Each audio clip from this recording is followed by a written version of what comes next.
Hello, friends. My name is Steve, and we're here today to discuss chapters 6 through 10 of the Unholy Consult. And as always, I am here with Daniel and Katerina. Daniel, do you want to start off the terrible introductions so we can get into the good stuff? Hi, I'm Daniel. I've read these books a few times now, and Steve and Katerina are just finishing the series, Hmm, it's kind of and I'm sad. trying to help them sort through the strings, I guess. Yeah, we will have a lot to sort through this time, I think. I felt many feelings reading these 5 chapters, and I have a Yes, lot of questions. yes. I always forget to mention, but it is my first time reading the series as well. Out of all the, I don't know, it feels weird to say, but I think I enjoy. It feels weird to say you enjoyed chapters like this, but I couldn't put it down. It was so much fun. Again, it feels weird to say these are fun, but I really enjoyed these chapters. It was almost like a fever dream. It was very surreal, and coming to this point, we've been building to this moment or these moments for a long time, and we're not even in Golgotha yet. But to see all these things start to come together, and it was very satisfying to be so close. I might have an unpopular opinion here. Uh oh. Um, I, d- I was happy to see that some of the things that we've been building towards, we finally have the resolution for them.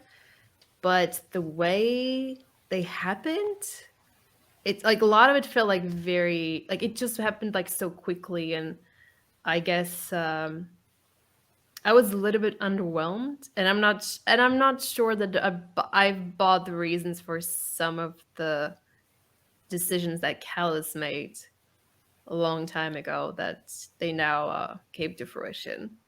Um, and I feel like there was a lot of walking in these chapters too, for some reason. Although I don't feel like we actually uh, traveled much, but it felt like there was just I don't know. It was very arduous Hmm. for me at least.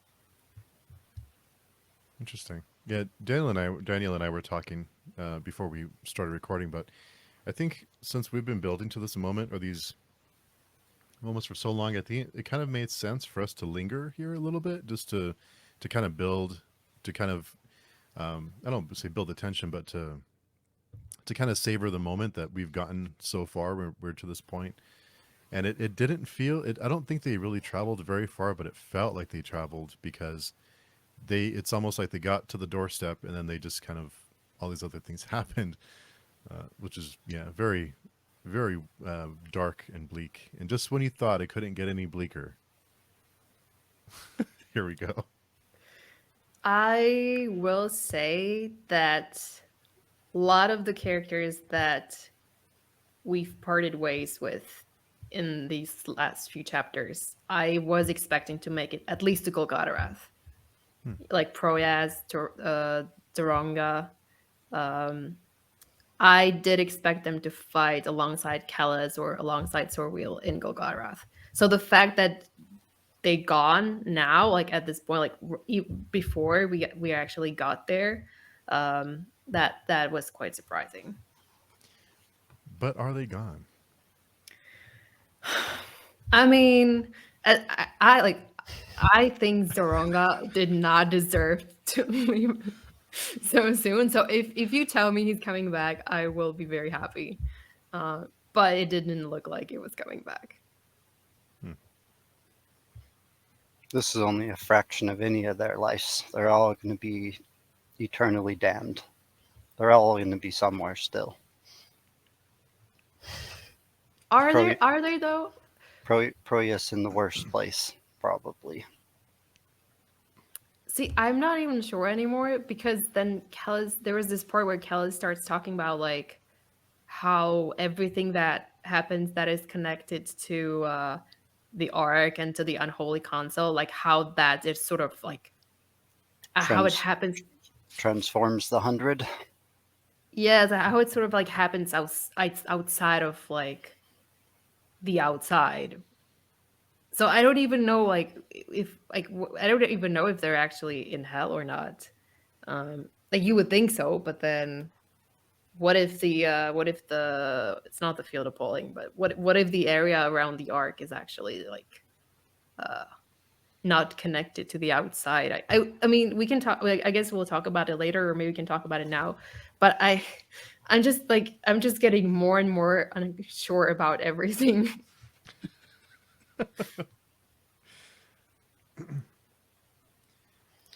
We Yeah, can talk about it now if you want. Yeah. when Oh, Kellis sorry, Dan. said, what did Kellis say?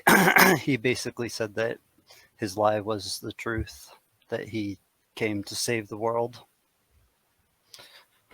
It was a lie, and it was also the truth. And all he can do is talk the truth now because he's in the shadow or the darkness. He's gone too deep.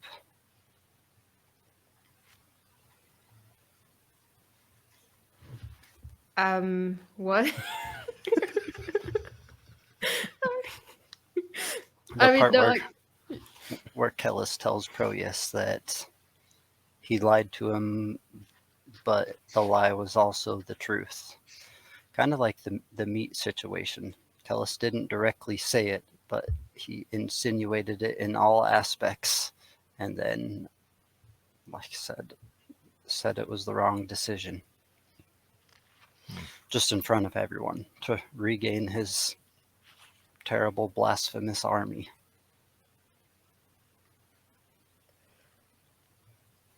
I'm like trying to find like a right starting point for like us talking about this, because there was like a lot of information and also a lot of things just happened to people, and then we still have like Nayor and Moengas like like I guess we can say now like basically all the threats have sort of come together except for Moengas and Nayor.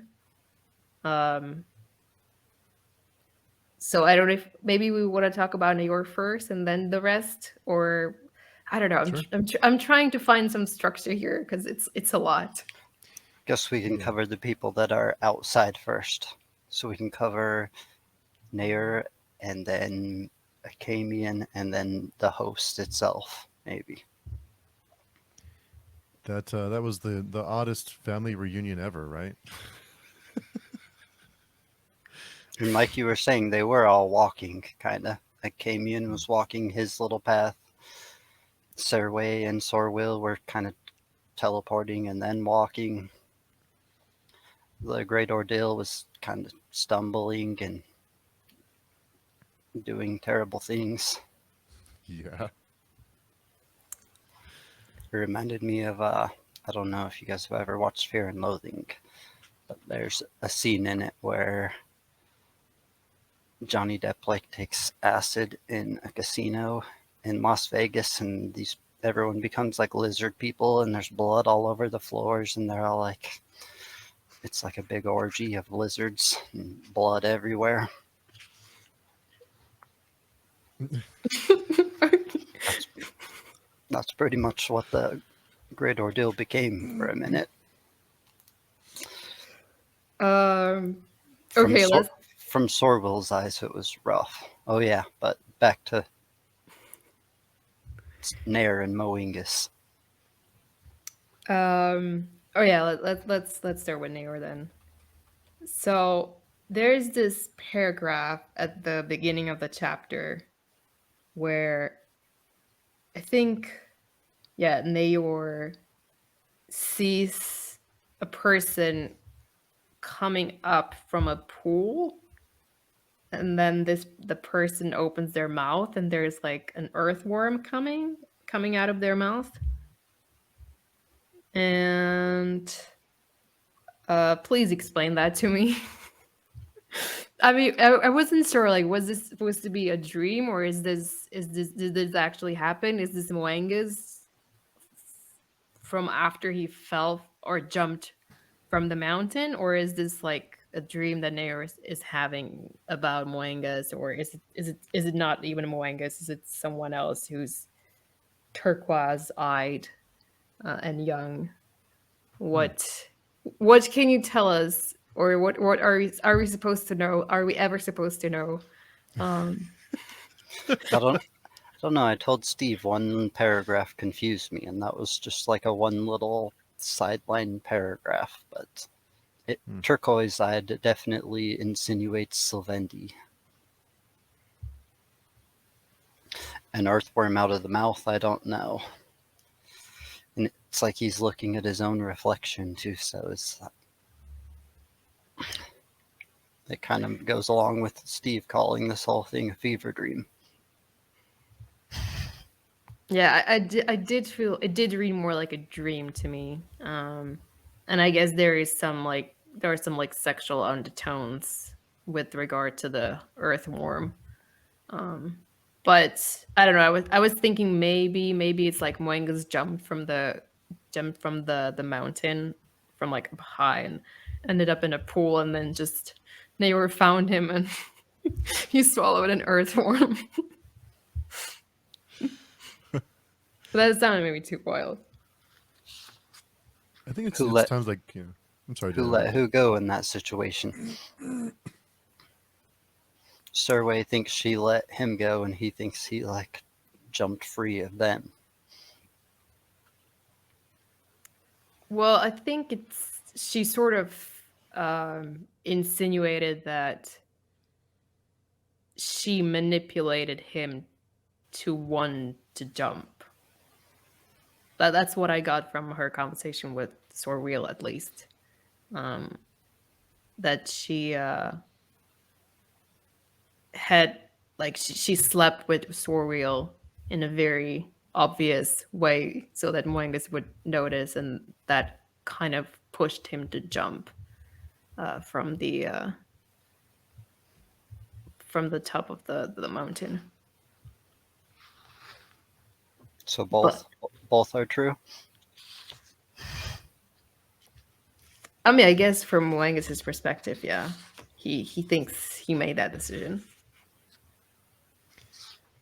I did think it was interesting that that Moengus uh, was able I don't say deal with, but was able to endure the things that Nior did to him because of what happened to him before. So it's like, yeah, this is nothing.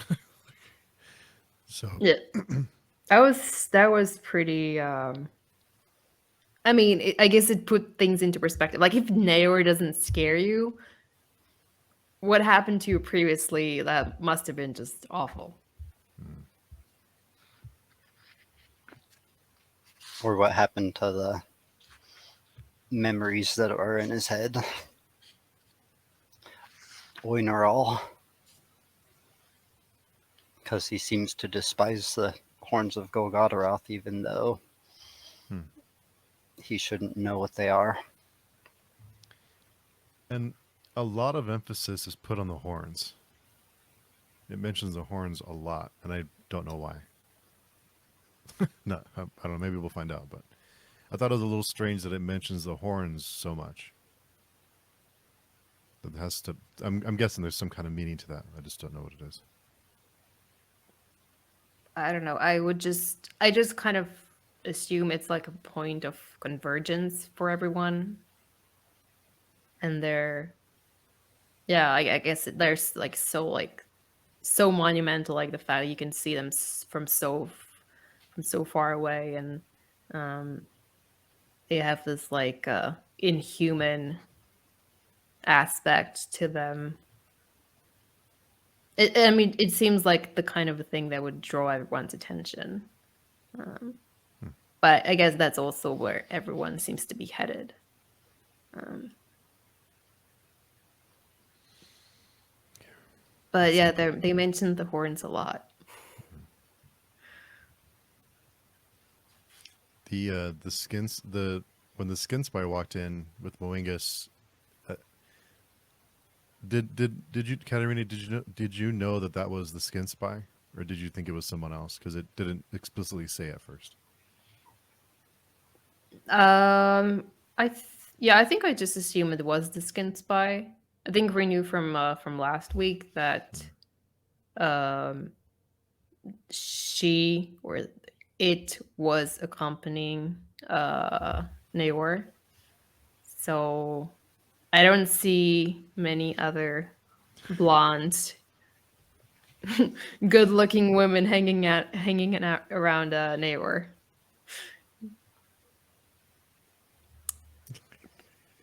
But Daniel's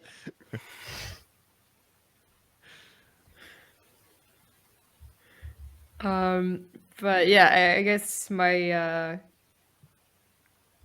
I guess I'm still. I guess we didn't. I don't know. I didn't feel like we learned that much about in this chapter, except maybe for the fact that Naor is still like very much set on revenge. That's his main motivator. He wants to destroy Callus, and somehow, in some way, he's made a pact with the council, but it's not clear like what exactly it is, like to what extent they're actually collaborating and what role exactly the skin spice playing there. That the skin spy wants him dead, and for some reason Air hasn't killed him yet. He's just made him his dog son instead.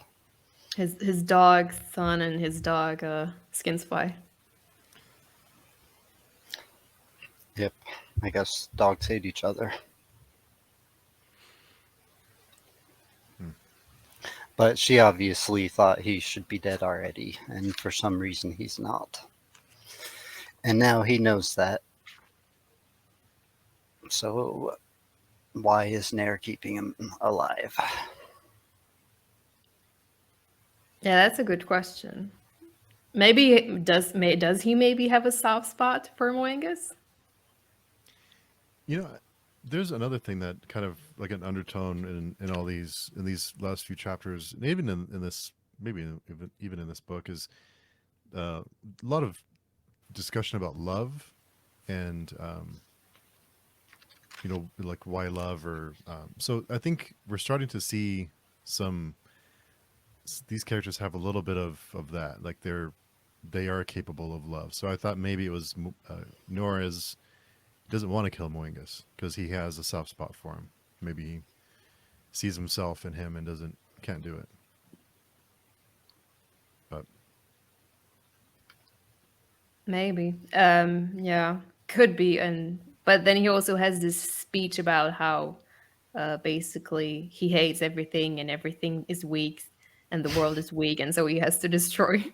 Basically, his mission is to destroy the entire world.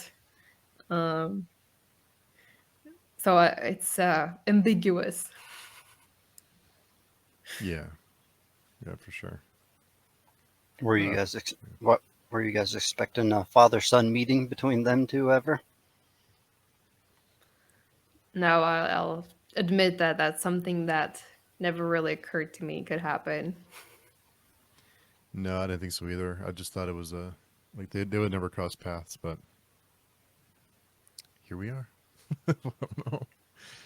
So I've now that they have met and had this weird family reunion, I think it's going to play a big part in the conclusion somehow with Kellis. I'm assuming that Neora's Kellis are going to have to face off or kind of settle this eventually, and Moingus will probably play a big part in that, whichever way it goes. Maybe Neora doesn't kill Moingus because he thinks he can use him against Kellis somehow. That he can, I don't know. He could kill two Moinguses though. Well, he failed to kill the first one, really. So maybe history is supposed to is going to repeat maybe history is going to repeat itself, and he's going to fail to kill this Moing as well. Is this getting harder, Daniel, for you to now that we're getting towards the end to not spoil anything? I don't know. Things are happening now, so I can't spoil very much of some characters' futures. I can't spoil anything that happens to Sabon anymore. Yeah. That's good to hear. R.I.P. Saban. Sybil, R.I.P. Eaten by Proyas. But is he actually dead? Because I thought he was. I mean, he wasn't. He wasn't exactly alive when Proas ate him. I think. I mean, in the sense that he was like in this sort of like in between state where he was like kind of in hell, but not really. So he was eaten and taken advantage of alive by Proyas, is what you're saying? And he's still alive? Maybe parts of him somewhere. It was a it was a bad couple days for the Great Ordeal. I'm surprised like none of them died of infection. Like considering this, I mean, what they ate when they attacked the scalded. It's And that suspicious that so many of them made it out alive.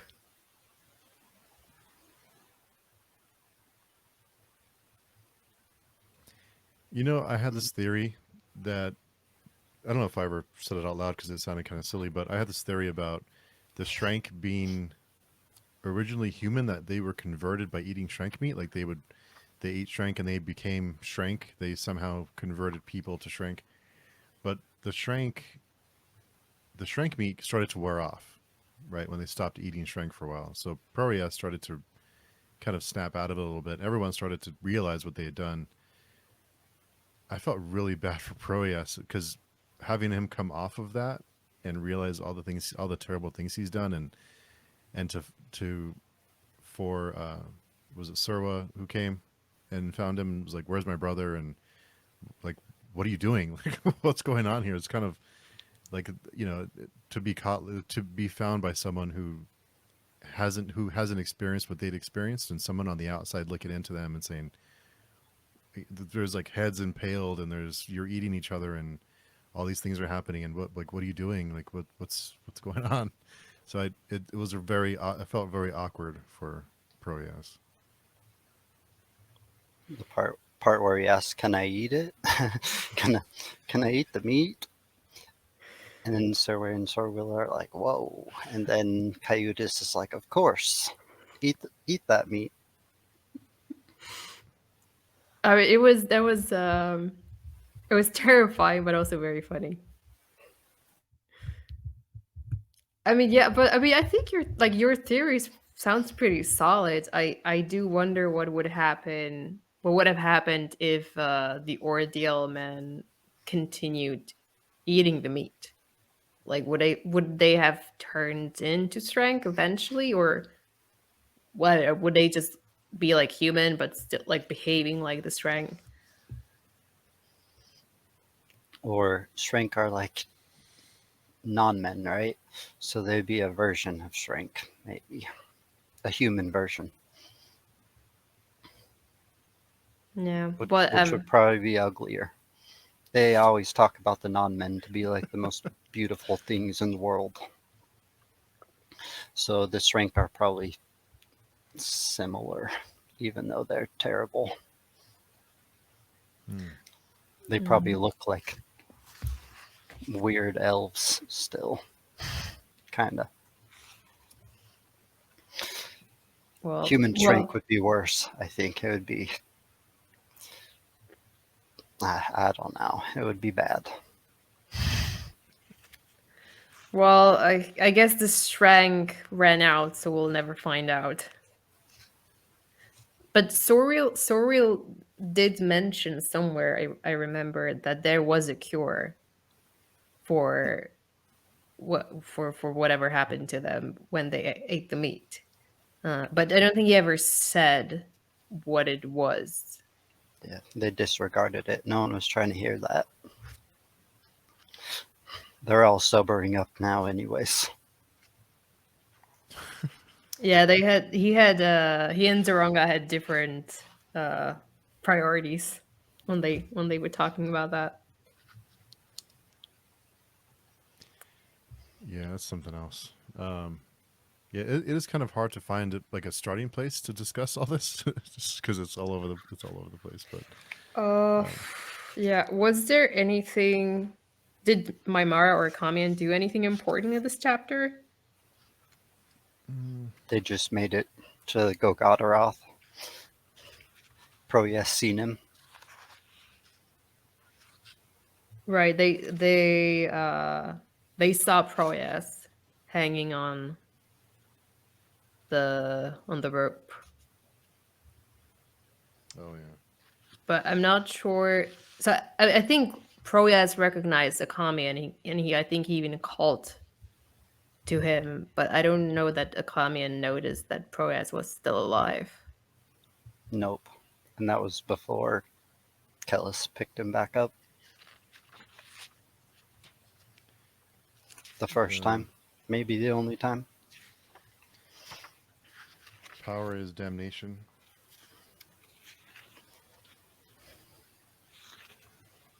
Mm.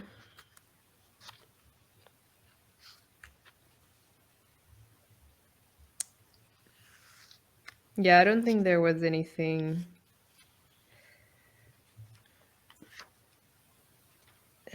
else with Maimara. Let's see. Did you guys finally understand why Kellis had to break Proyas all the way down? I Does mean, that make sense? I understood it, but I'm not sure I buy it. The whole reasoning that, you know, if Callus, not if Callus, if Proyas wasn't a non-believer, that um he wouldn't listen to Callus's order, and he would never order the ordeal to eat the scalded. I mean, I don't know. Proyas seemed pretty keen to do anything that Callus told him to do. I so I mean, I understand that Kellis.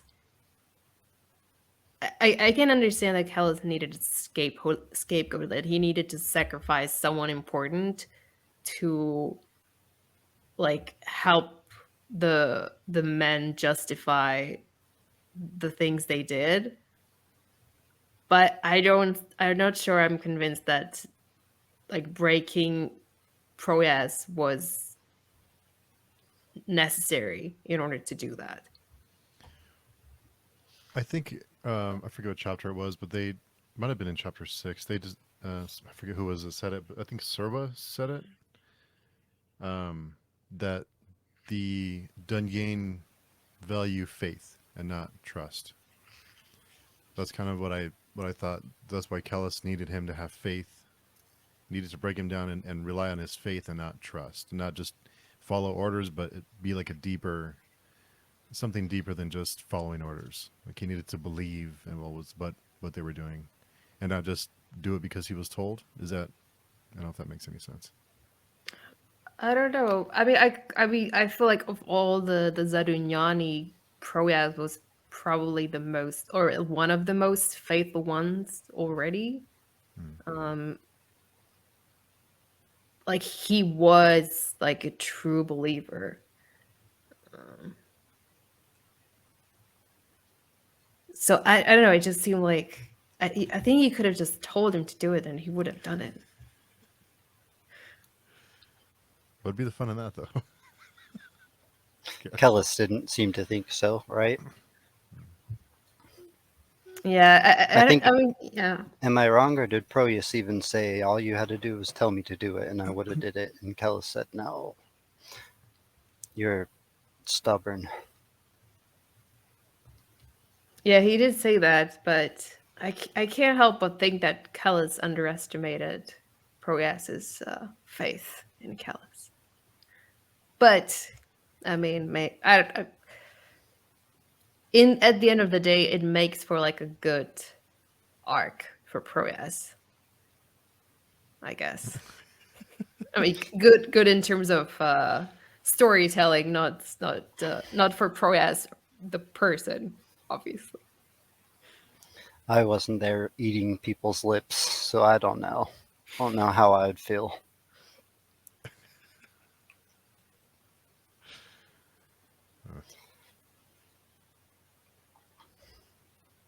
Did you feel bad for Proyas, Steve? Like, what did you?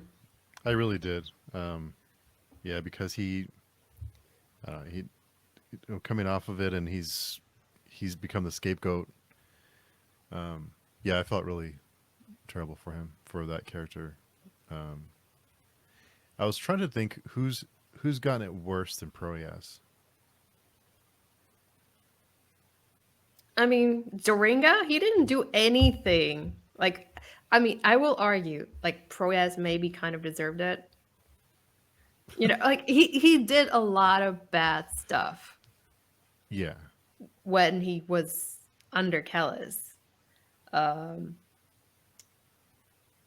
I felt, I don't know, like I get that in some way he was like trying to be a good person, but really what he was just a fanatic.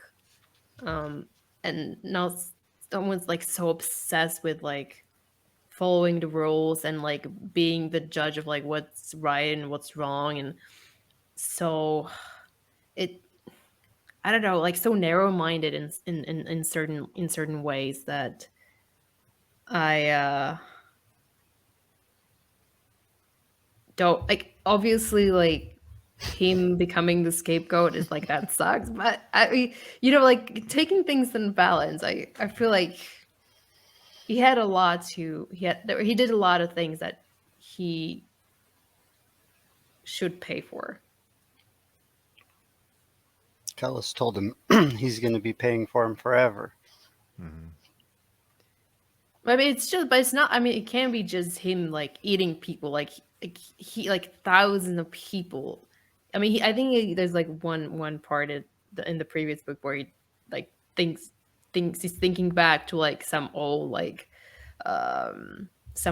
what did they call it, campaigns where like they would massacre cities and they would like kill just babies like in hundreds and thousands, and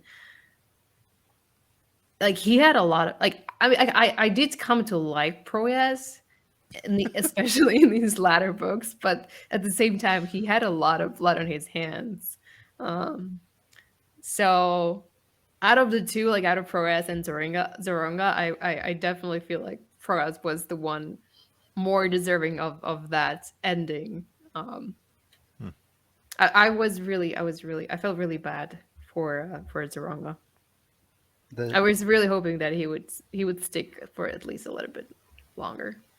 his his Zoomy father did that to him. Shouldn't have betrayed and tried to take over the empire. Sure, the kid didn't deserve it, but in a way, he was kind of also very one track minded. He just wanted Kellis dead, and that was the only thing that mattered to him. And Kellis Yeah, still isn't dead. he's not.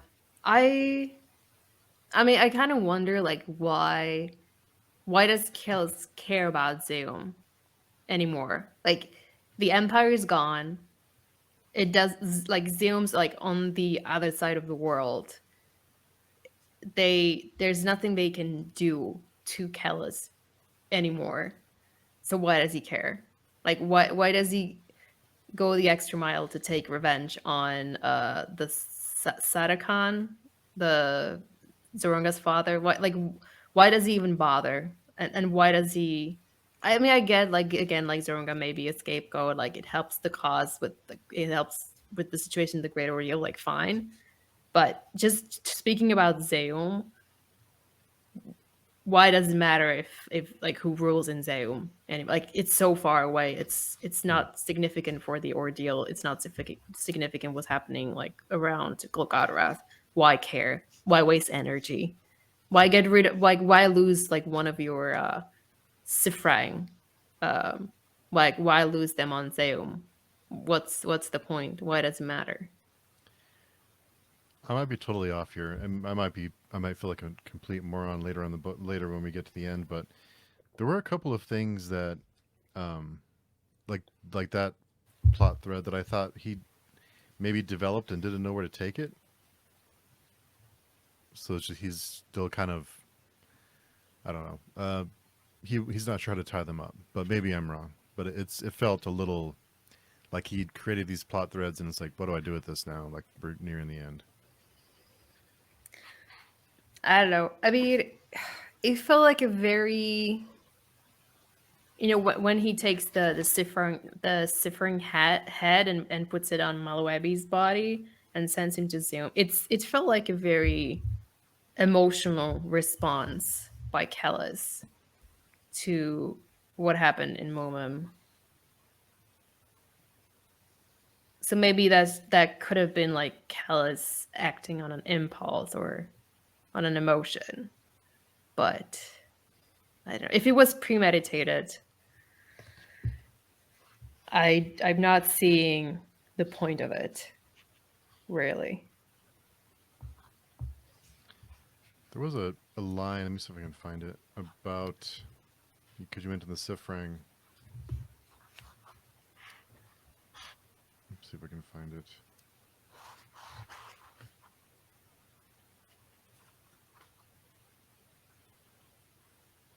Okay, this was the shortest path, the way of Sifrang, hunger without scruple or constraint.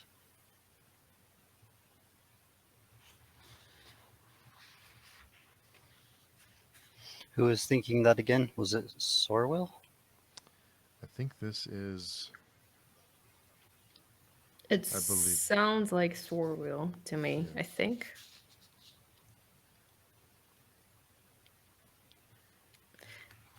I mean, I'll say. Oh, in the meantime, while you're looking for the quote, you gotta love Sorwheel for like managing to change his mind about Kellis at least 3 times within the span of like one chapter. What was the quote where he even thinks it himself? He says, oh, he had staggered, reeling from conviction to conviction, worse than a court buffoon. That pretty much describes Sorwell to you guys. Why you both like him and hate him at the same time, because he's real confused. I Even mean, still, right at the Yeah. approach of Golgotharoth, still confused.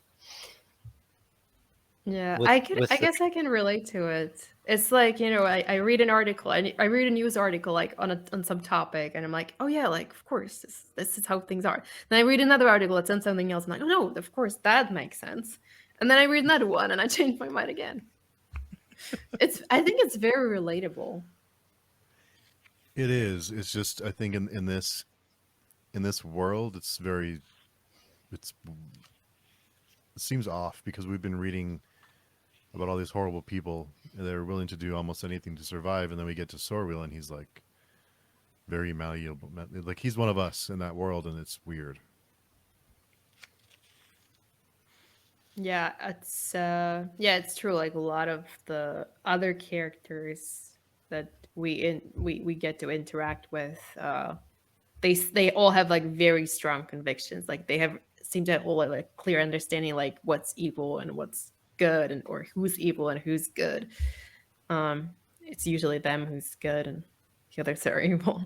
Whereas Surreal is like constantly pivoting from one to the other.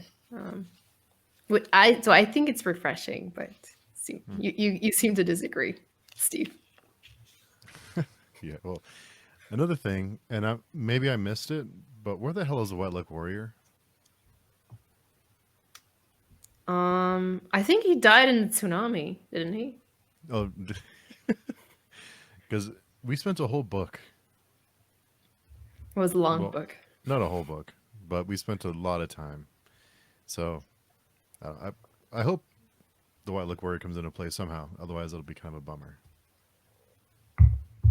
what did Kellis say about it in these chapters? He said like the god sent assassins who thought they knew like the future, but they don't know the future. I think it was Malawebi thinking it while he's dangling on a belt loop, something. Yeah.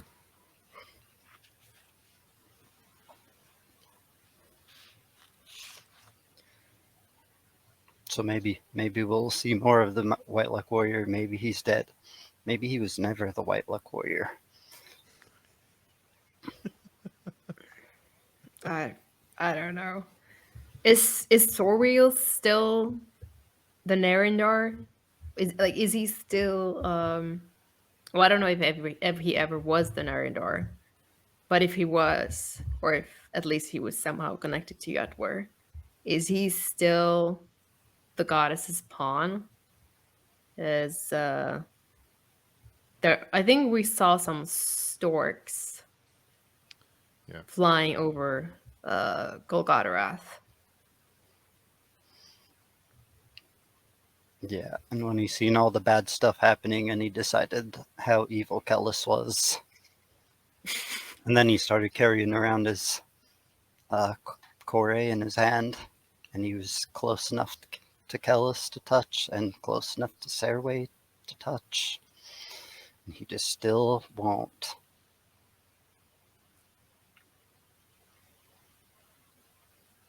Because he's a court buffoon.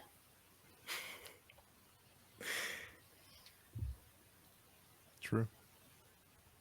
And he also has these, like, I don't know if they're visions or if he's just imagining he's talking to the goddess, but he has these, like, yeah, I don't know, visions, I guess, where he's talking to the mother or a mother, someone's mother, um which I don't know if it's supposed to be Yatwer or if it's just him imagining things, or if it's just, I don't know, if it's maybe just talking to himself and like it's his way of like coping with everything that's happening around him. I think it's maybe Yatwer in his mother's voice. Because it seems like the voice is his mom.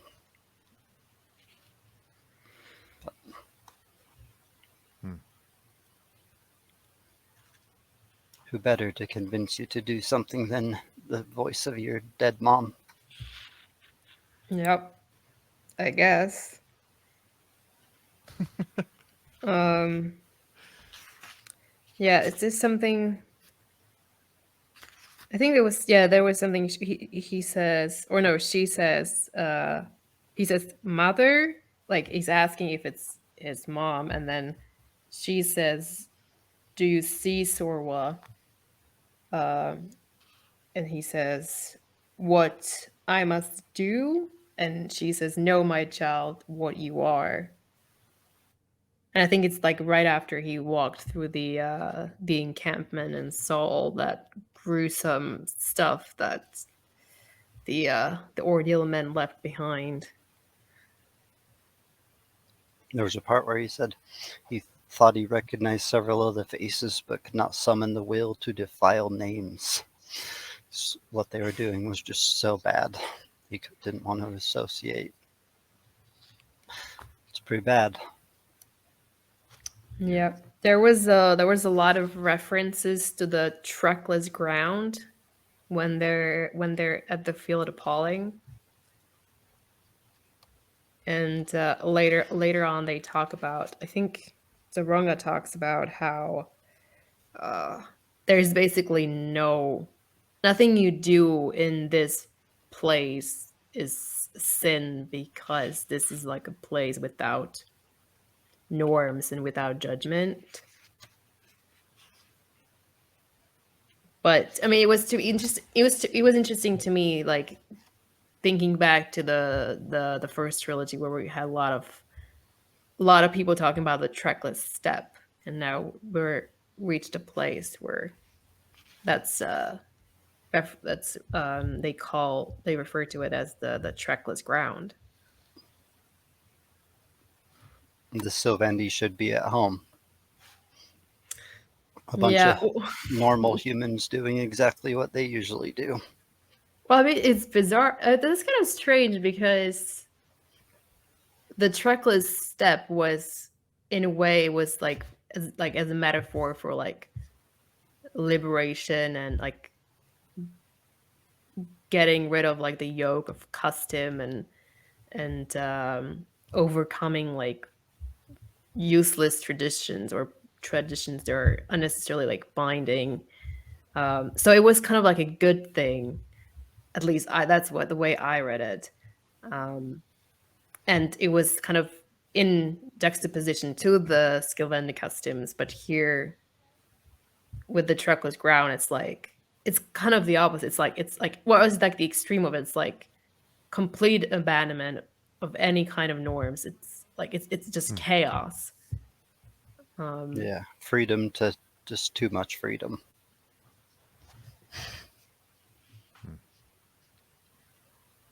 So I mean, I it was interesting thing to think about.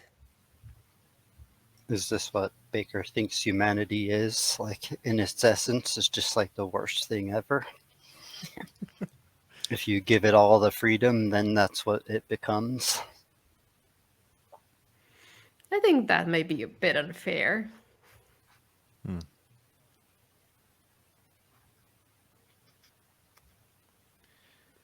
I think isn't it Neor that mentions the non-men seek the absolute? Someone mentions it.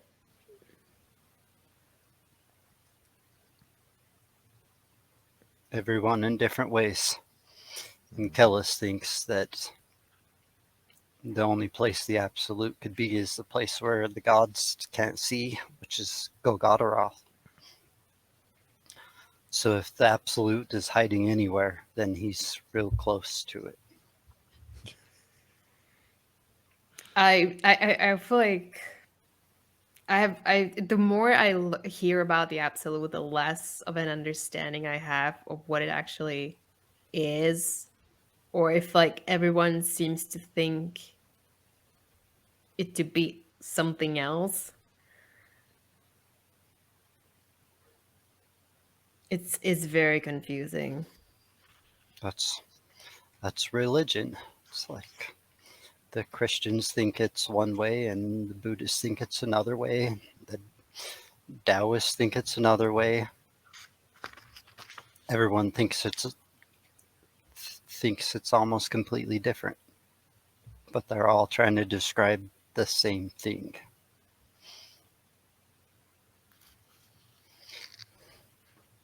I would assume Kellis is better at describing things than old religious people, though.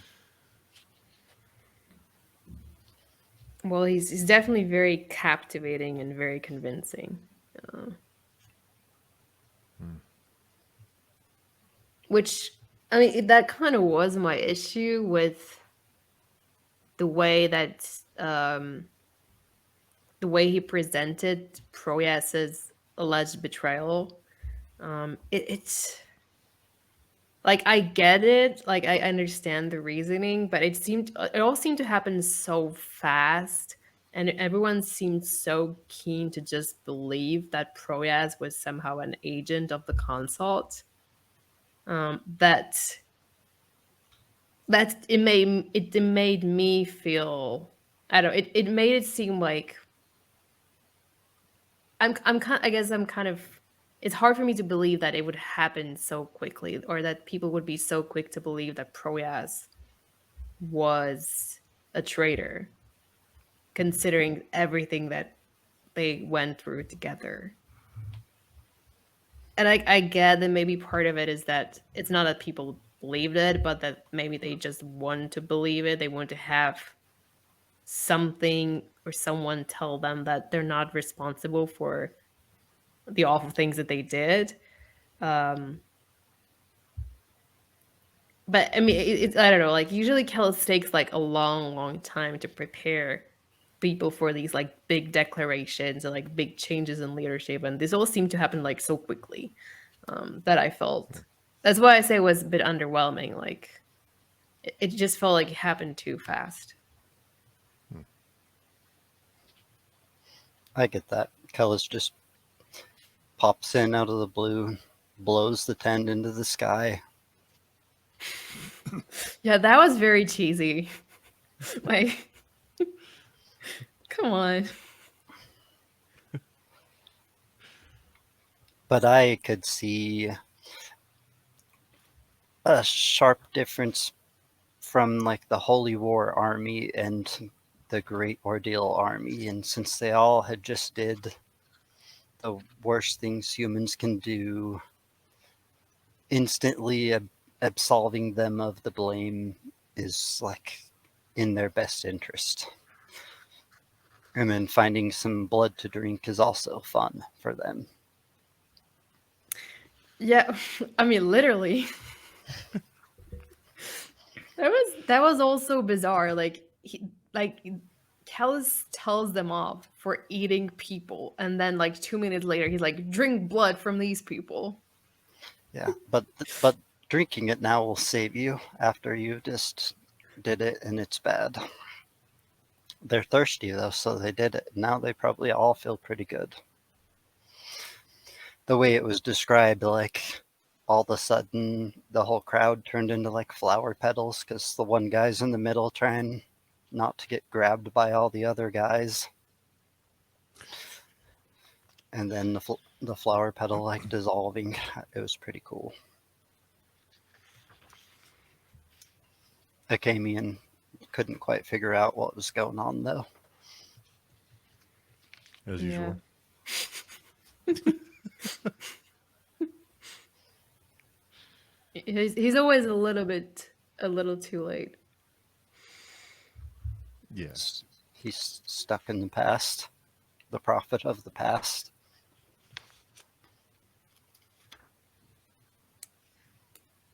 But now his past and his present have pretty much converged.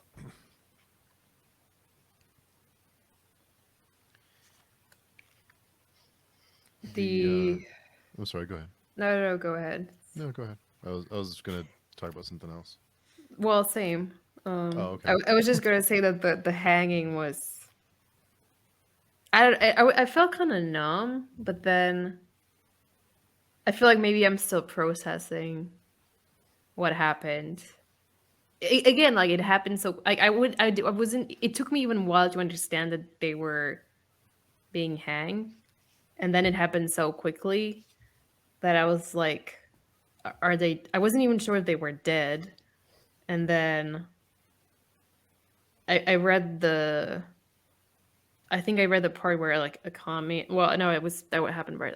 But then I finally understood they were like dead, and it's like okay, now I'm starting to feel sad. And then the next chapter, like I find out that Proas is not dead, and Callus is like drawing him up the ledge, and then I'm like okay, so I felt like maybe he's not going to. So he's not going to die. Like I'm happy again, and then he kicks him down the ledge again and hangs. I was.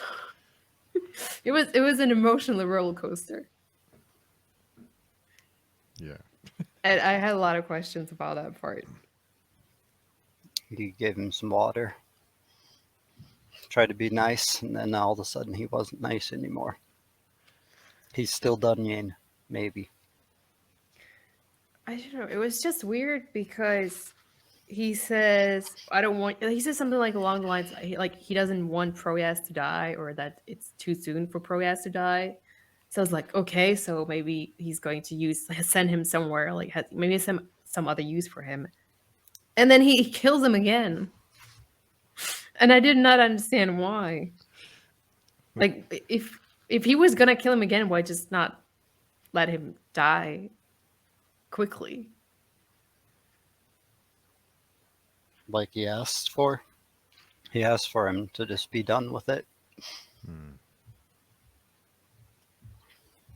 You know, why have this conversation with Proas and then kill him again? And what did he say when he was asking questions? That like everything's darkness now, so he doesn't know like what he should do, so he's just gonna tell the truth now. That's all that he can do is tell the truth. But also a lie. Sometimes the truth can be multifaceted if you're a Dunyan. And I feel Mm, bad for Stronga too, but it was a morale boost to the army. They instantly needed someone to blame for all their wives and children probably being dead. Hmm. They didn't well, seem to take that news too bad, actually. I mean, why would they like why did they need to know at all? Like why tell them? I actually don't think that Kellis said that they were all dead. He said that he went there and found his house in disarray and he fixed it. And then he came back and found this house in disarray. Now he has to fix it. So maybe they all still kind of think that everything's fine back home.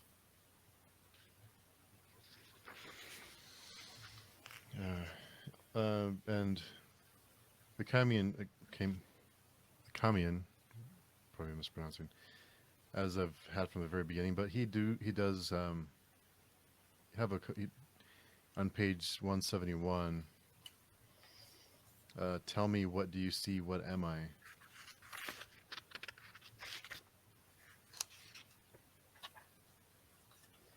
Right. In the cradle of the That, no god. that's that's from one of the dreams, isn't it? Yeah. All the way back from the fields of Mangetta in the Mm. second book, maybe. Yeah, I think it was. You thought it was the third. One of them. Tsuruma.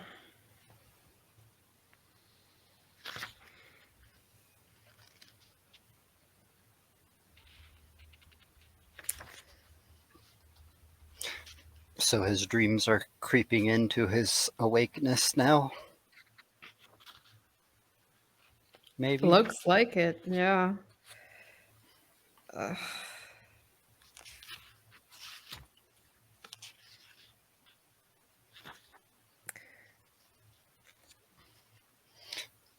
There was a cool, like, someone wrote a letter to their wife while they were on the Great Ordeal. Did you guys see that? Was it in the epigraphs or where was it? Yeah. Said the teeth come alive when you are starving, so anxious are they to chew and chew, as if convinced they need only bite to find gratification. Simplicity becomes ferocious when bare survival becomes the matter. I fear I will have no more vellum to write you after this, supposing you receive anything. It shall all be eaten, along with the boots, the harness, the belts, and our honor. I read it, but I wasn't sure. I wasn't sure if it was someone from the ordeal or just some random person writing about how they're starving. Hmm. That was one of the letters that made it back from the ordeal.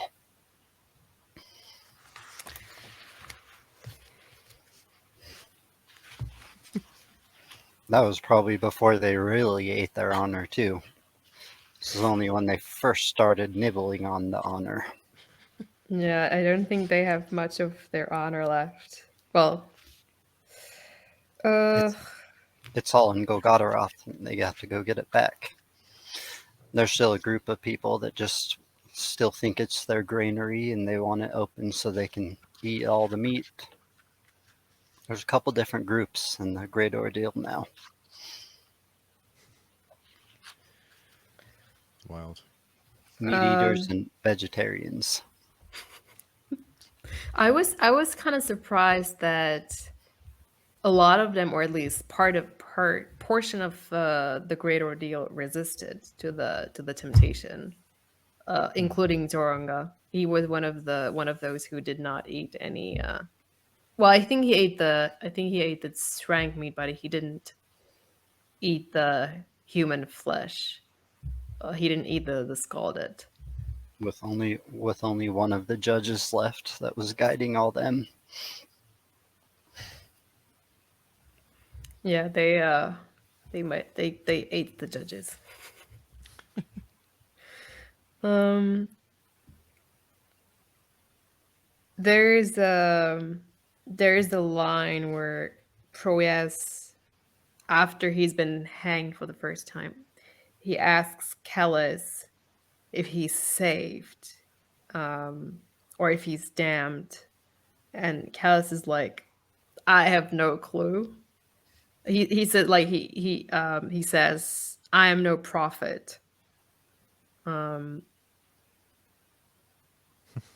and then He tells him that he saved lots of people, so what's his one little soul compared to all the people he saved?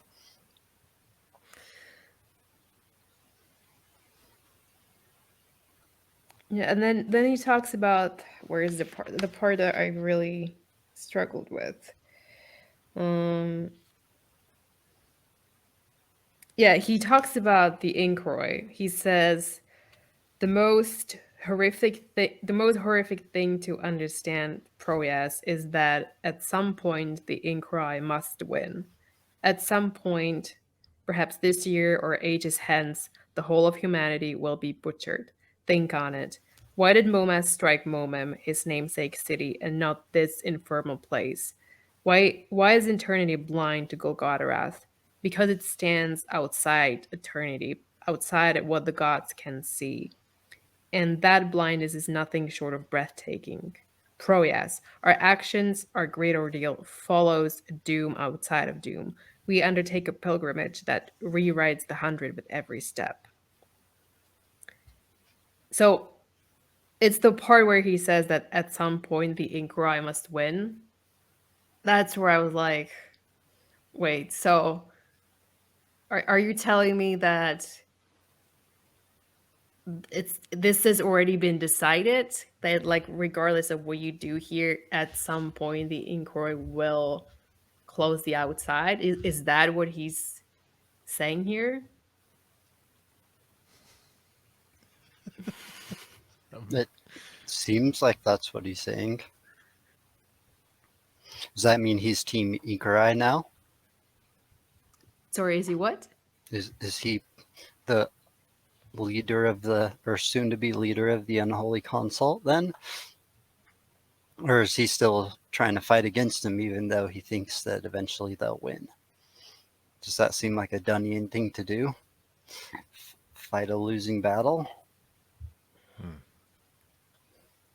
I don't know. I have no idea. Yeah. I mean, I wonder. I guess it made me wonder if the consult wins or will win eventually. Then, and that's the reason. And we'll close the outside, and that's the reason why the gods cannot comprehend the console. Like they can't see it. They can't see it. The future of the console is how is that connected to Kellis and the fact that the gods are also not able to see what his future will be. Like the fact that they send the Nerindar and then the Nerindar fails to assassinate him.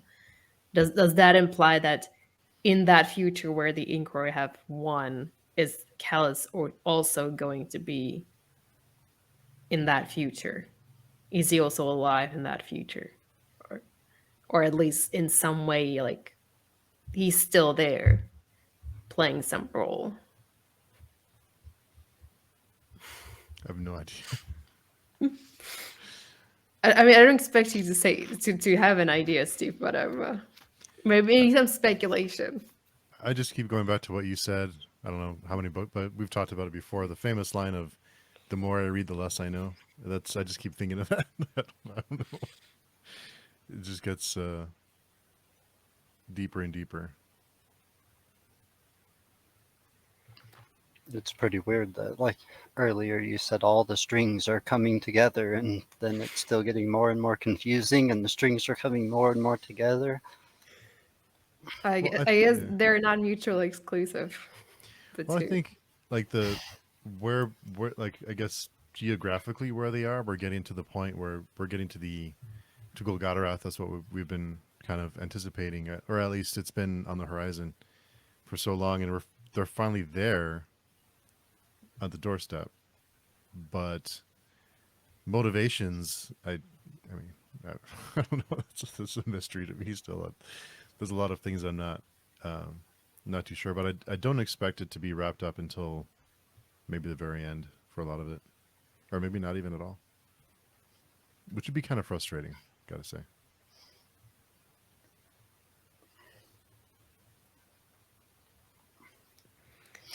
I think Baker still has a couple more surprises for you guys.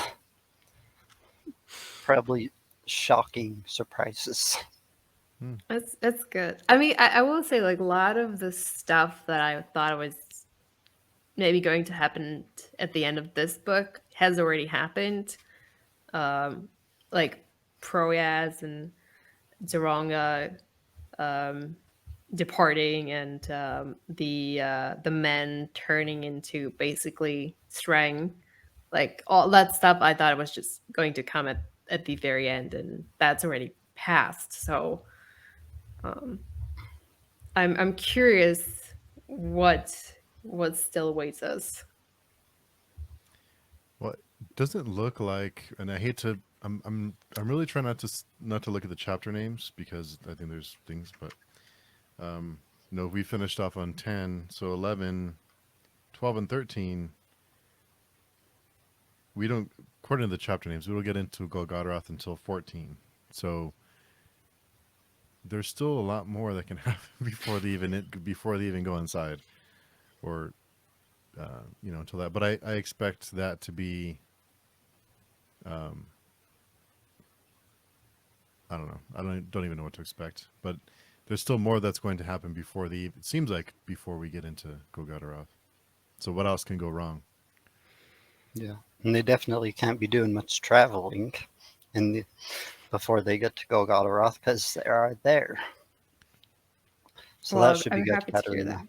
Yes, I'm looking forward to not any walking. I think it was Dan, the black and blue collar reader, mentioned because he had finished this book I think recently, and he had mentioned I really like the story, but I just wish he'd tell the story and not linger or not kind of spend so much time. Um, but I didn't mind it too much that we were kind of lingering a little bit. We're not moving forward. So I'm not sure what you both think of that. Like, I think he was just a little frustrated that we just weren't moving along. Like the story wasn't progressing fast enough. I I mean, I kind of agree, kind of disagree. I would happily do without the parts where people just walk and walk on. But I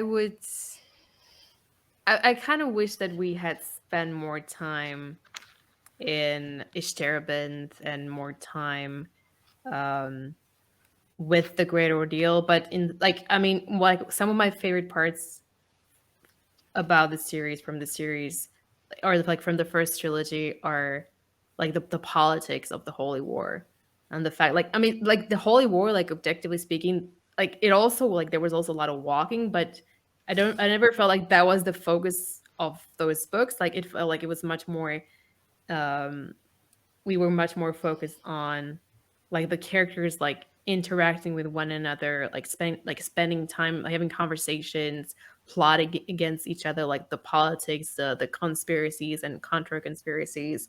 And I kind of wish that, I guess I wish the Great Ordeal was more like that, because that's what I enjoyed about the Holy War. Um, and yeah, just like a lot of the places that we passed through along the way, like the mentions, the Istarabans. I wish we had more time. Like I wish maybe we'd gotten there earlier, had more time to get to know the people or the non-men there. Um, so I don't know if like what you make of that answer, but that's I guess that's how I felt so far about these books. And I think half of what Baker is doing is trying to question like a lot of the old fundamental philosophical questions. And the story is sort of secondhand when the struggle with like what is human, what is like free will are all more what he wanted to explore. And he said that before. He said that fantasy is just like the vehicle that he gets to like explore his philosophical questions with. Seems like more horror, didn't it? It seemed pretty horror esque.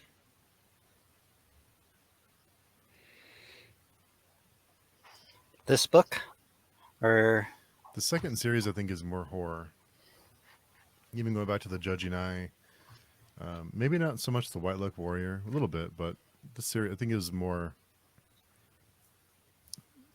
I don't know. Maybe the first series I'd say is fantasy, but the second part has been very. I don't know. Lots of horror elements. Yeah, I I think did, the first series maybe focuses more on the psychology of the characters, and there may be fewer magical elements.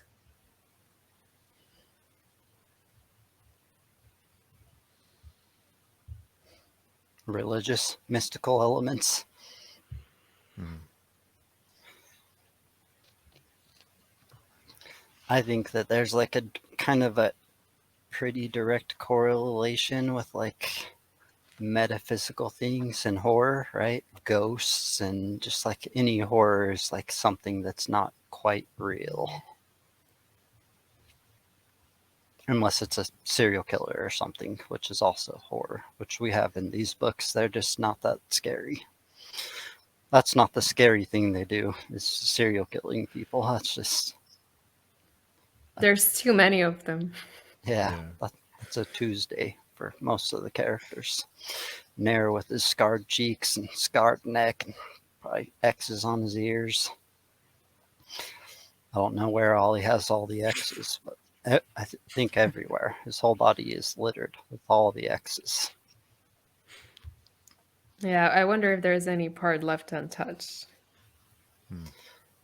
I think he did his neck when he killed what he thought was Kellis or something. Yep. And then in this book, it mentions that he even has this was on his face. All over his face, yeah. Hmm. Probably a pretty scary looking guy. Yeah. I would not want to meet him. But I do think he's a great character. But I But also kind of wish he was dead. For everyone concerned, I think they would probably wish he was dead. he's a good general for the No God, the consult. Well, is he though? I mean, he has a tendency to be quite unpredictable and unstable. This is true.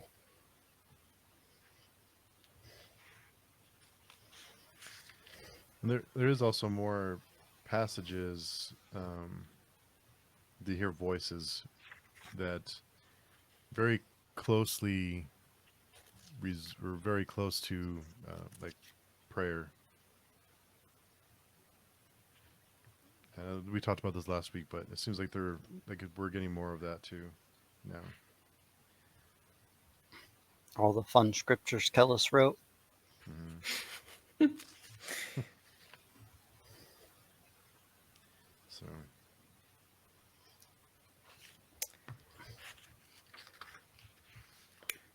There's at the very last page of chapter 10. I think, yeah, I think it's from Proyas's point of view. He uh, he references a golden crown. He says, let me just read it. Um,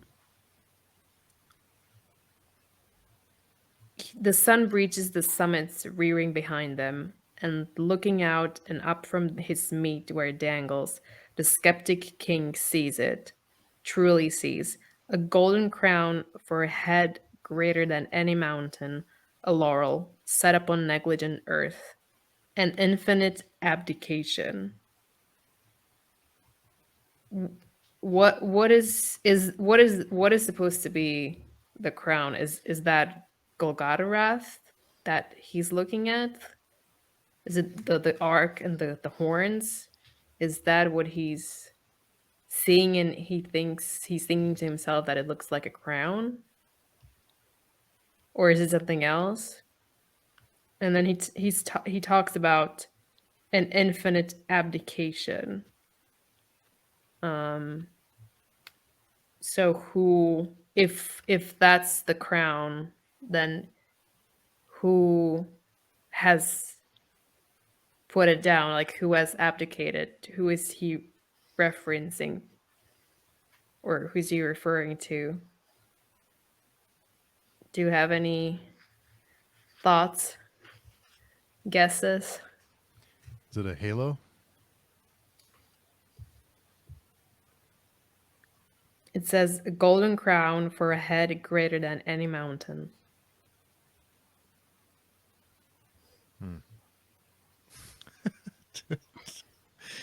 Oh, Since he's dangling, seeing Sranga and Golgotha, it might be Golgotha, right? Because the way they describe it, it's like one straight up horn and one canted horn that sits kind of to the side, and they both go all the way up through the clouds. It seems like there's a layer that's like always frosted over because it's so high. And maybe if you were in enough pain, which is probably causes like semi hallucinations, then it would look like a crown for a head as big as a mountain. Maybe it's the god of gods watching the battlefield. Maybe the god of gods can't see. Maybe, like, I mean, I guess maybe he's referring to the apathy or this disinterest of the god of gods. It's like right before the on the page right before that, he's talking to Kellis, and they talk about the god of gods, and Kellis says, the god of gods is as blind to his creation as we are blind to ourselves. So I guess in some way you could say that the god of gods has abdicated from engaging in worldly matters. But yeah, I wasn't sure. Like, I wasn't sure if what kind of a matter, like if it was referring to something like more important, or if it was just more just a metaphor for like how he was feeling and what he was seeing around him.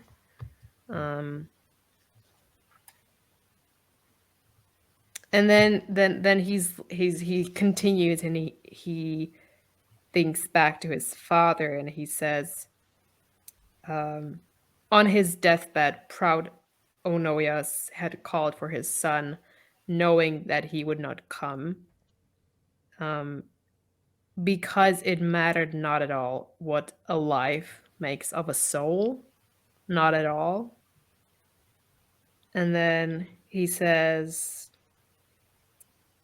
the world is more real, parsed into light and shadow. The distances are more distant, and we are less embroiled. Impunity leaps from the cracks between us, and we punish whom we will. And again, I wasn't sure if he meant if that was just like he was losing it, like if he he was like hallucinating and basically kind of semi dead already and just not really making sense, or if it was more him like I feel like I don't know if it was supposed to like refer to or like explain something about like the outside and like about the judgment and about whether he was transitioning to the outside or maybe like not because he died at Golgotha or almost at Golgotha, if like he was going to be damned or not, because when he says that it matters not at all what a life makes of a soul. So I'm sorry, I'm just rambling, but I'm like, what does this mean? Is it or how am I supposed to understand this? Or What's are we the supposed to understand it at this point? yeah? Yeah.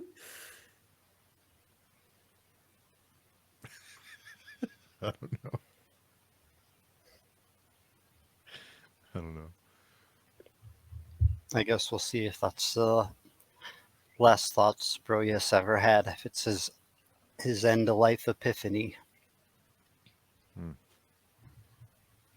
So I mean, if that's his epiphany, like what is the epiphany that no matter what you do, you'll always end up in hell? Like that's kind of how it reads to me. Like especially if you're someone who was born into power. Because I think that's a conversation that I think Proas has with his father, where they talk about the fact that like if you have power, you're basically by default you will go to hell.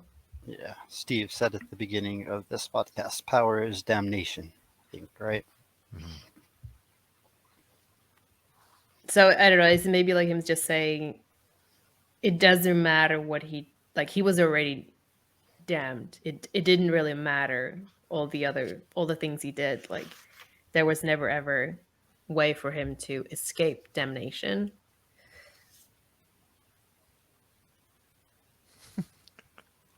I mean it's very depressing. Yeah. Ignorance is bliss. That's what this book's supposed to teach you, that ignorance is bliss. Being a slave is blessing.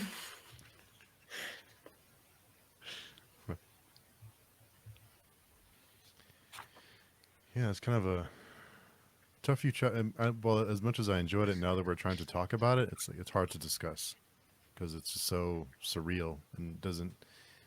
It felt like a dream. Yeah. I mean I found them pretty difficult to read and maybe even harder to talk about. As you There, can as you witnessed for the past 90 minutes. there's a part where it said like everyone in the ordeal was whittled to the point of a private apocalypse. Like after they had done all the worst stuff in the world, that like they were on the verge of like a soul apocalypse, if that makes sense.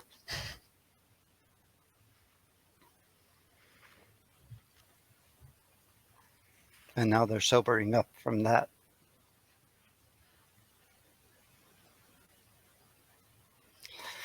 But whether they're all damned or they're all not damned, I guess we'll just have to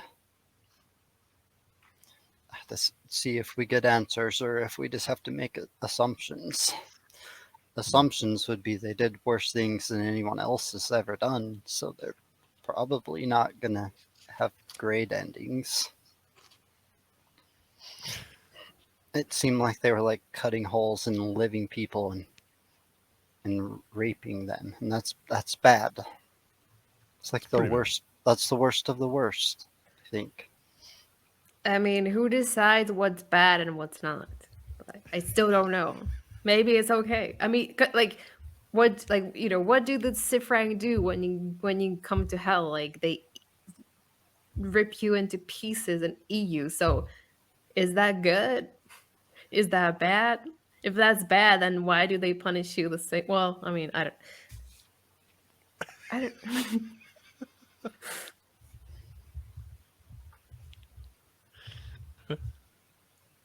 I don't. I'm just saying that I don't know anything at this point.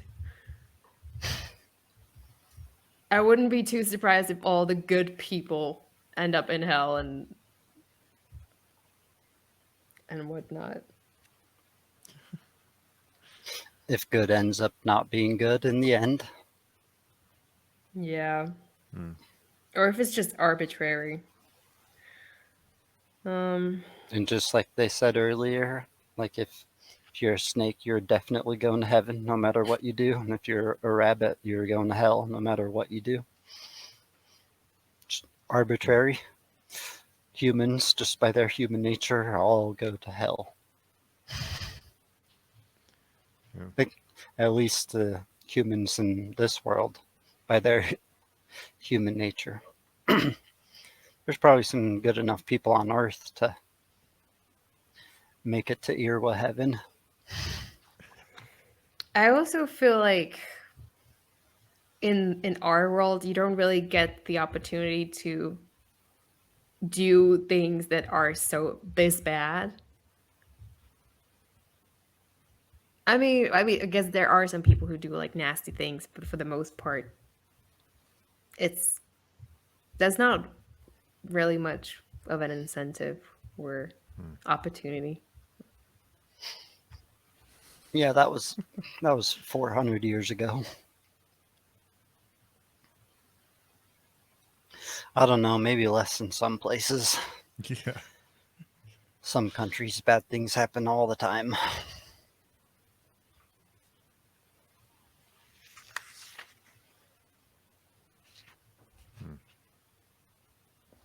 I wonder if there's a country where women aren't allowed to wear boots.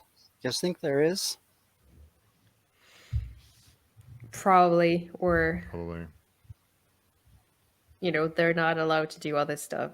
It doesn't have to be boots, I guess.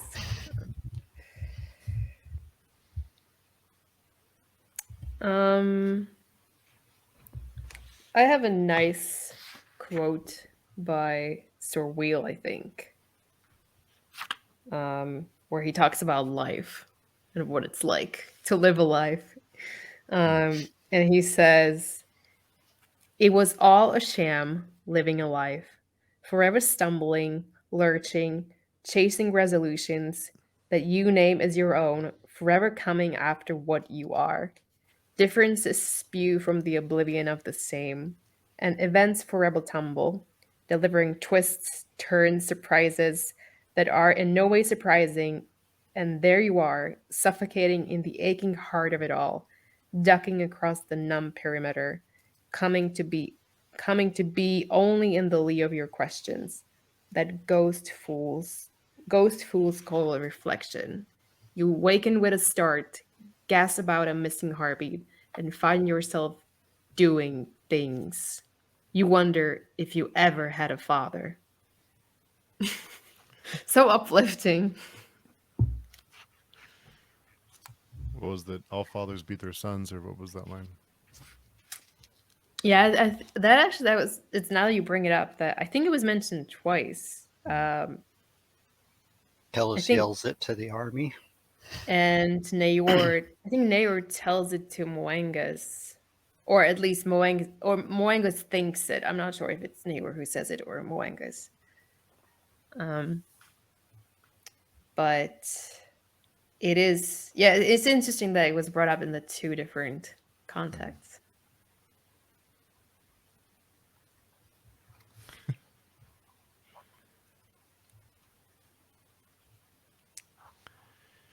Yeah, these are tough ones to discuss. Harder than I thought they'd be to like put it all together to kind of recap. It's strange. I think I'm more confused now than I was before. I'm sorry about that. No, it's because there's things that I don't think about until we talk, and then it's like I never thought of it that way, and then I'm like I have no idea. That's true. I mean, that's a good thing. I mean, that Yeah, means there's some benefits to these conversations, I guess. of course there is. Um, I mean, I guess the only thing that we haven't talked about is Serwa and Sorreal and their relationship, if there is any. I kind of got the idea that, I mean, Sorreal seems to be very much in love with Serwa. Um, but he also manages to sleep with Zoranga just like because I guess, on the same day. I don't know, she seems like she's kind of into him, but knows that it's too dangerous for her to like display any affection publicly. And then she also is the one who um, basically like captures Zoranga and brings him to Callus. At least that's like what I gathered from the context. So I wonder how. I guess I wonder like how does Sorwell feel about Serwa now that she's kind of sort of responsible for the death of his friend slash lover, and what how does like what Sorwell feels, or what does she think about Sorwell, and is she actually attracted to him, or is it, is there some hidden agenda that she has?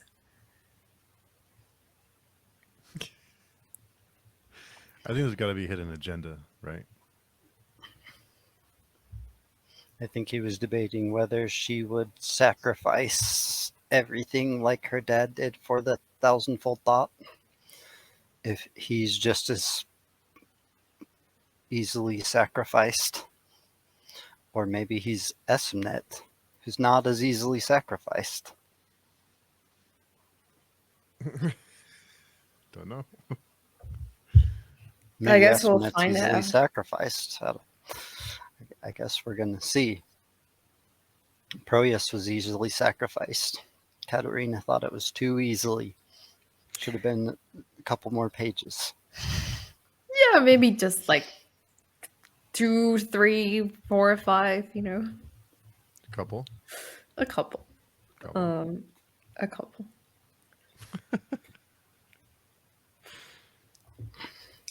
But as far as like the slowness of these books, I kind of get what the black and blue collar reader was talking about. The story itself is kind of slow because it's sort of secondary to R. Scott Baker being able to question life, the universe, and everything. I think that's fair. Maybe I wish it was done maybe like in a in a conversation between characters, rather than just reading these like long passages where it's sort of like this omniscient narrator that's just telling you like what's happening on the ground below you. Um, We got a little bit from Malawebi's head. but He's I pretty mean, again, confused too, though, trying to figure out where his body is and what it's he can like, do. am I a soul? Oh, I'm just a head. And wait, Callus is my enemy, but oh wait, he was right all along. Um, but I mean, still, like he's. I guess we have like there are like a lot of characters that don't have anyone to talk to. Like Malebe, like it's interesting. It's an interesting perspective, but he's still like he only like can read his thoughts, or about his thoughts. Like he's not. There isn't anyone that he could have a conversation with, which I think might make it more accessible, or like more easier to read if you have like maybe two characters like bouncing off each other. But that's just my preference. Like I generally like I tend to like in these, at least in this series, like I tend to enjoy like conversations between characters a lot. Um, Hmm. And I feel like we maybe in the second series, in this series, that we get like a lot of like very like solitary characters who can't really talk to anyone about what they're thinking and feeling, either because there is no one there or they're too scared, like they don't know who they can trust, so that they have to keep everything to themselves. Seems like that happens a lot. There's some more interesting conversations that will happen. I'm looking forward to them. No doubt. Yeah. This book, we had the survivor and the crab hand. That was Oh, yeah. interesting, getting a new Dunyan perspective of life. Where is Crab Hands? We didn't see him, do we? He's running around the woods somewhere. Yeah, he outmaneuvered the skin spy. Now he's just kind of roaming. Wonder what's gonna happen with him. Maybe nothing. Maybe nothing. I don't know. I have no idea. Maybe he's going to show up at the very last page and save the day. Him and Kelmomus fight it out. Crab hands versus Kel. But I mean, that would be an interesting, interesting duel. That'd be a good showdown. Wow. Yeah. So, anything else you guys can think of from this one? I think I'm exhausted. Yeah. Yeah, I don't know how good we did, but I guess we tried our best. I was sprawling. Yeah. It was kind of a strange. It's hard to discuss because it's very very weird. Disorganized as the Great Ordeal is. Used to be a tight army. Now it's just a whole bunch of like individual mobs of people. It was a bit messy, but yeah, I think we tried our best. Yeah, for sure. So for those of you reading along with us, next week we will be discussing 11, 12, and 13. We'll stop at 14. For reasons, Daniel suggested that we'd stop there. So 11, 12, and 13 for next week.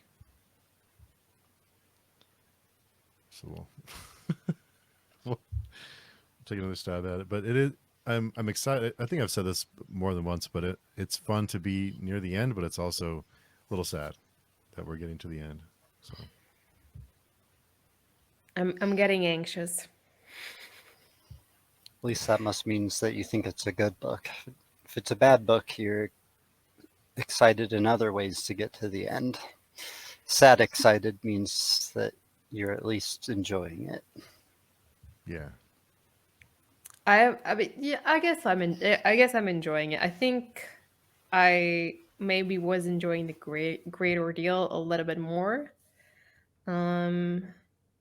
But I'm enjoying it, and I'm a little bit concerned that we're almost halfway through and we're like still not at Kolgatarath, and a lot of these people are still alive, and I don't know, like if they're like, if it seems too short of a book to like get to Golgotha and then have like a big, you know, resolution of everything, and like the part where you like travel back from Mordor to the Shire, and I don't feel like that'll fit into this book. I kind of expected to, once we get to the point, maybe in Golgotha, but once we get to a certain point, I kind of feel like everything's going to wrap up very quickly. Like it's going to be very abrupt and not too drawn out. Like we'll have a lot of answers in a very short period of time. That's kind of what I'm expecting. That would go along with Steve's everybody dies theory. There's not So very many stories to wrap up if everyone's dead. Everyone's stories pretty much ended. Problem solved. There's no one left in Shire to go back to. Yeah. I mean, I don't think there is a Shire. Is there a Shire? I don't think there is a Shire in these books. No. Huh. The Mama never made it out. They're still slaves. They might be just going to make a Shire right now, though, since Isturbin's collapsed. Who knows what these little They're weird. taking over. They're the next race to Taking the be torch. yep. Maybe the Shrank and a dragon will go to the Shire and burn it down. Oh, that would be a fitting ending. We still do have a decaying dead flying dragon somewhere, right? The Raku. The Raku. Yeah. Lots of stuff. Lots of things. Lots of things still in the air. It's kind of But wild. everyone's in the same area, finally. It hasn't been since the Great Ordeal, since everyone's all been within a nuclear bomb's distance of each other. Spells trouble, for sure. So, 11, 12, and 13 for next week. I guess, are we worse on outros or worse on intros? I just wave in the outros. That's what I do. But people listening on the podcast can't see you wave. So, Well, I suppose I can say something, but there's not much to say. yeah. Daniel, any closing thoughts? Nope. I guess we will see everyone next week for Yeah. the beginning of the last half of the book. Katerina, any prediction? Anything at all? No, don't make me do this again. No. Okay. All right. How do you guys think a meeting between Mimara and Esimnet is going to go? Or would go? How would that go, do you guys think? Very awkward. Mimara, who's now has Acamian's maybe 2 kids. And the judge and I. I and think they the just judging eye. I think they would just start yelling at each other. Like that's usually what happens when I spend too much time with my mom. Like we love each other, but we also should not spend too much time in one room together. And I'm They getting def- the same vibe off of Esmenet and Moimara. You definitely learn the right buttons to push the more you're around someone. That's for sure. Yeah, so I'm pretty sure they'll hug and then they just immediately start getting on each other's nerves. That's my prediction. Okay. All right. So until next week, everyone have a great rest of your day or night or whatever it is, and whatever you're listening or watching. And we can all be found on Page Chewing on the forums if you want to contact us there. So we'll see you everybody next week. I'm waving.